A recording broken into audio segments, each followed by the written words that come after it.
Hey guys, welcome back sa BR Backyard. And for today's video, sasagutin lang natin yung tanong ni Ma'am Lynn Kaday. Meron siyang dalawang katanungan about blue polar parrotfish. Ang una, ano daw po ang pwedeng gawin?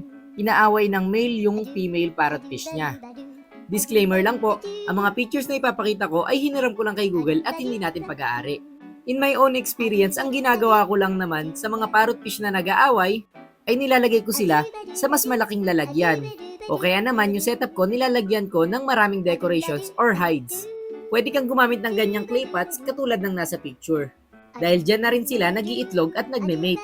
Para sa pangalawang tanong naman niya, ano daw ang pwedeng pakain sa baby polar kapag walang BBS or baby brine shrimp? Maraming iba't ibang source ng pagkain ang ating mga fry. Katulad na lang nitong Tubifex na healthy rin at mataas ang protein. Meron din available na mga frozen bloodworms sa ating mga pet shops.